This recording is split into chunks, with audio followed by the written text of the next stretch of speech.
O trato e as mensagens. Helena Frenzel. Olhe, eu não gosto de escrever não. Aliás, eu morro de preguiça de escrever. Mas o trato foi o seguinte. Se eu contasse o caos, ela me deixaria em paz. Eis que Eidia me aparecia em sonhos, e quanto mais eu me negava a contar sua história, menos ela se dispunha a me deixar dormir. Um dia, à beira de um ataque de nervos, cedi, contei tudo como ela me contou, tintim por tintim. Tudo começou naquela tarde, quando eles chegaram sem aviso. Edia havia passado o dia inteiro limpando e organizando coisas, e enquanto limpava e organizava tralhas, tinha a sensação de que sua vida não passava daquilo, de uma tralha limpa e organizada. Estava cansada do trabalho daquela vida de rotinas, pois até no trabalho ela organizava, ainda que fossem bytes. E aqui fala do trabalho que fazemos e alguém por ele nos paga, não daqueles trabalhos que sempre fazemos de graça e quase nunca recebemos sequer um obrigado. Se bem que, ao mesmo tempo em que sentia enfado, Edia se percebia quase feliz por ter uma vida tão previsível. E por isso se dizia grata, mas se era realmente, não sei. Desde pequena, cultivava o gosto de não andar pelas casas alheias. Boa romaria faz que em sua casa fique em paz. Foi um dos mantras de sua infância, ela me disse. E era também o que ela repetia para a filha, que, ao contrário da mãe, era muito sociável. Quase todos os dias a menina recebia convites para brincar nas casas dos amiguinhos e, por conta disso, seria provável que os pais dos amiguinhos pudessem ter se achado no direito de autoconvidar-se a visitar os pais dos amiguinhos dos filhos sem pré-aviso. E foi isso o que um grupo deles fez naquela tarde. Eidia atendeu a campainha e eles foram logo entrando, sem cumprimentá-la e buscando acomodação. Parecia que estavam entrando num local em que eram muito bem-vindos, como num restaurante do qual fossem velhos fregueses com lugares cativos. Só faltou pedir o de sempre e a comparação ao restaurante estaria perfeita, ela me disse. Em sua sala não havia mesas separadas, como é comum nos restaurantes, mas os autoconvidados foram se acomodando em grupos animados nos diversos cantos do recanto. Não paravam de contar coisas animados enquanto se livravam de seus pesados e fétidos casacos e parecia até que Edia não estava presente, tanto para os autoconvidados, melhor dizendo, os invasores, quanto para si, pois não podia crer na petulância daquele grupo chato de pais e mães. O que queriam? E como assim chegar sem aviso? Bom, se Eidia parecia não ser vista, era de se esperar que não fosse ouvida também. Algumas mulheres do grupo se levantaram e foram até a cozinha, abrindo armários e gavetas à procura de pratos, copos, talheres, comes e bebes, saqueando a geladeira como se a casa de Eidia fosse uma extensão de um clube de pais e mães. E eles tinham uma cozinha própria também no clube? Desde quando? Ela se perguntou, moldando no rosto uma expressão incrédula ao ver sua casa virada em pub, e pelo susto não conseguia articular palavra, se bem que o olhar bastasse para expressar todos os impropérios que a estavam impedindo até de respirar naquela circunstância. Quando sentiu que a erupção viria inevitável e devastadora, porque raiva não se represa, Eidia, prevendo os estragos irreparáveis daquele tremor, pegou a filha pelo braço e tratou de sair o mais rápido que pôde daquela casa, na qual passara muitos dias perdidos de sua vida, limpando e organizando tralhas. Em passos rápidos e impulsivos, depois correndo, foi deixando para trás e surpreendeu-se com a falta de apego às coisas que não tinha mais a certeza se podia chamar de suas. E era como se deixá-las com aquele grupo de invasores não lhe doesse nada ou não lhe doesse tanto quanto cria que doeria, chegado o momento crítico da separação. A única coisa que Eidia desejava era a distância daquele povo, daquelas mães que falavam de outras que viviam postando tudo sobre os filhos nas redes sociais, mas que no fundo faziam a mesma coisa, pois ninguém podia sentar-se ao lado de uma delas num parquinho sem correr o risco de ficar ouvindo, por horas a fio, as últimas conquistas de suas filhas ou filhos, ou ambos. Era um inferno na terra, um parquinho cheio de mães. E Édia saiu correndo, puxando a filha, e a filha corria porque Édia a puxava. Édia corria sem saber para onde ia, e a filha corria olhando para trás, como quem dissesse não está entendendo nada, mas que sabia que era melhor correr. Era uma filha pequena ainda, nos anos menores que 6. As duas correram por umas ruas desertas de gentes e cheias de casas e parece que correram léguas sem se cansarem, pois a respiração seguia tranquila, inacreditável, contrariando a pulsação. Isso porque, nos respectivos peitos, os corações das duas saltavam mais do que milho virando pipoca. E nesse pipocamento, Édia pensou que queria entender a anatomia e a geografia dos sonhos e não soube dizer por que estaria pensando naquilo, já que aquelas ruas e aquela fuga eram muito reais. Bom, era final de tarde e era novembro, quando escurece mais cedo no hemisfério norte da Terra em que fomos paridos. Pode não ter sido nada disso, mas Édia teve a sensação de que a escuridão ia aumentando à medida em que elas corriam, e no momento ela percebeu que as luzes dos postes estavam acesas e que as pessoas estavam dentro de suas casas, provavelmente jantando.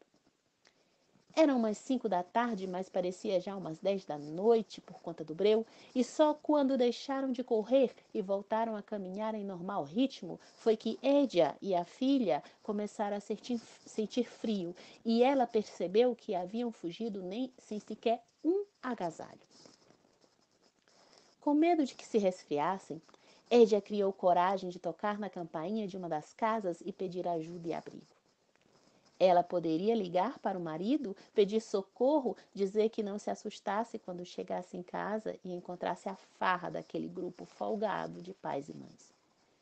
E pensando nele, lembrou-se que aquele lá também vivia no mundo paralelo e que era capaz até que não percebesse nem a farra do grupo e nem as mudanças quando voltasse para casa, cheio de trabalho para casa, por volta das 5.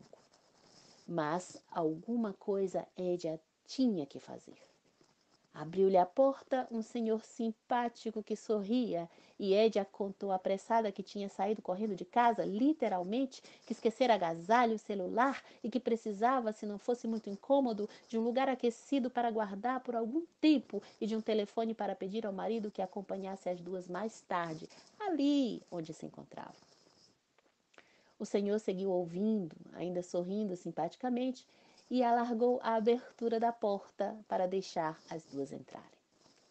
Lá dentro estava aquecido e o fogo na lareira era convidativo. Uma senhora igualmente simpática lia um jornal e não pareceu querer distrair-se para saber quem eram aquela mãe e aquela filha ou o que estavam fazendo ali com caras de frio. Por incrível que pareça, Édia não se incomodou com aquela atitude nada empática da simpática senhora, que lhe pareceu muito natural, porque quem está lendo geralmente não gosta de ser interrompido e trazido à força de volta ao mundo real. E os jornais de hoje em dia estão que só feitos de histórias fantásticas, surreais, daquelas que não se consegue mais encontrar em bons livros de fantasia e ficção. A concorrência está desleal.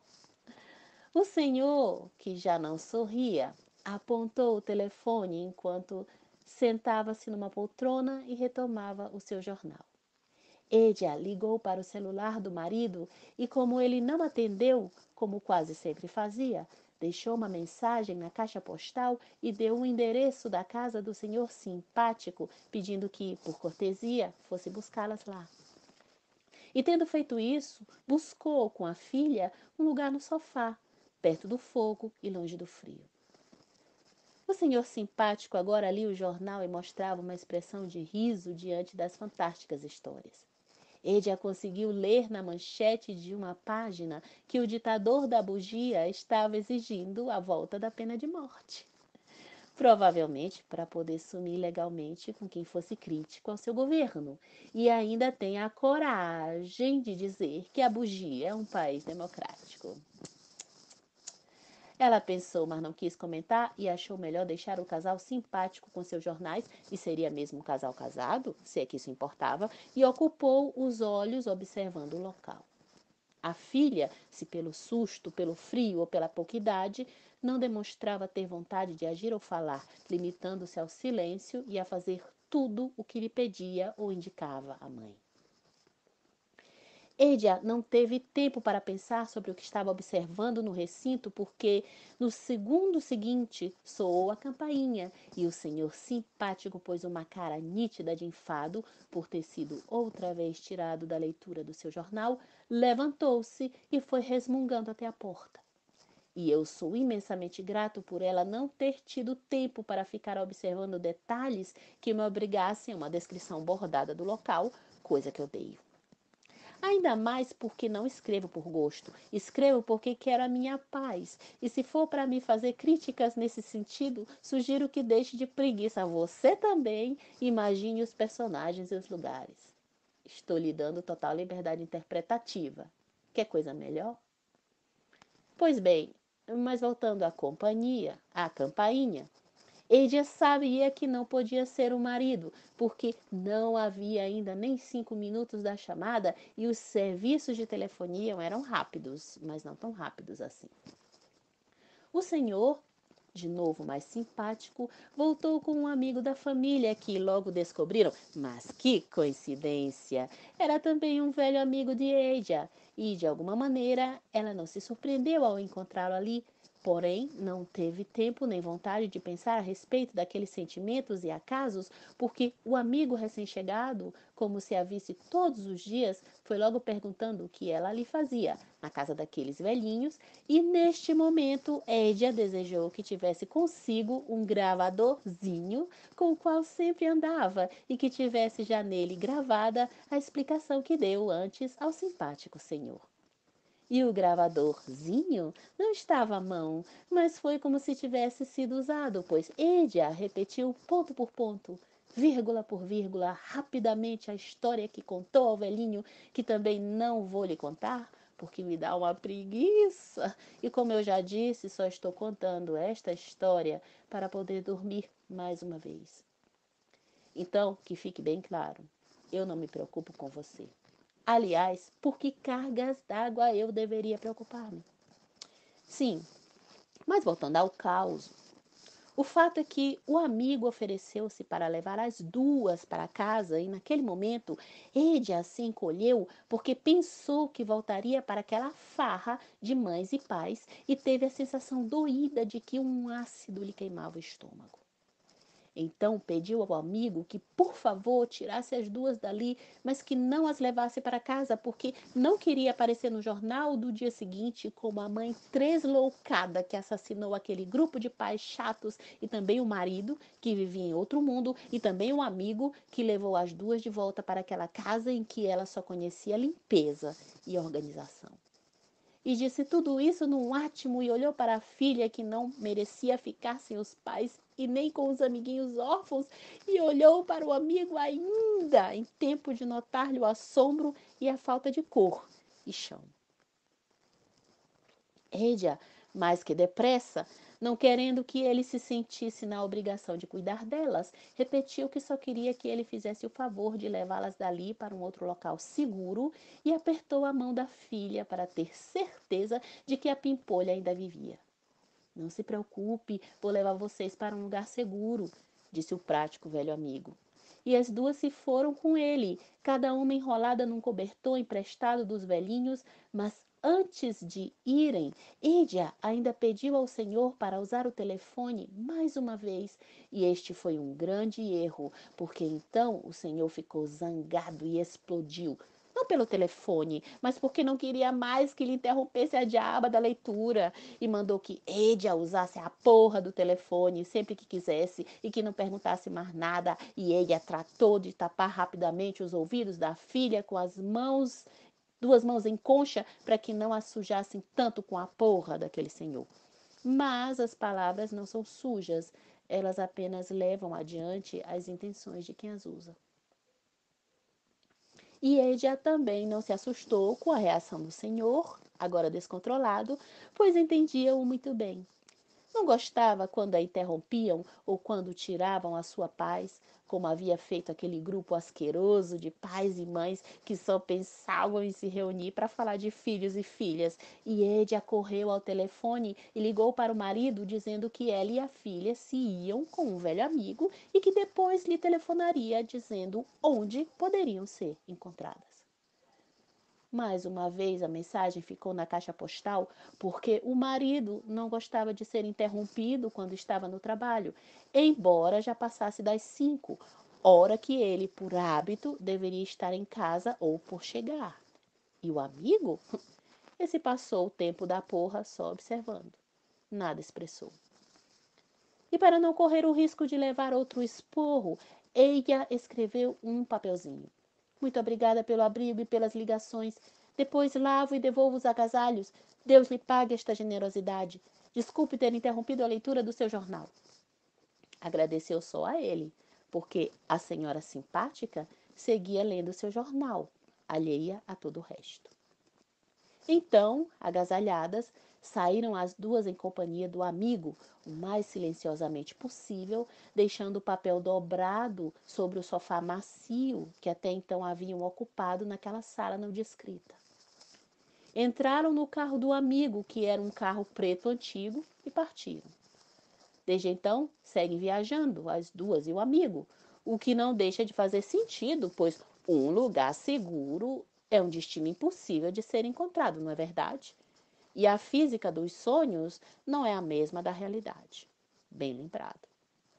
Bom, Edia me apareceu várias vezes em sonhos com um olhar vago, perdido, perguntando se o marido sequer ouviu as mensagens na caixa postal ou mesmo se o senhor simpático teria lido o bilhete.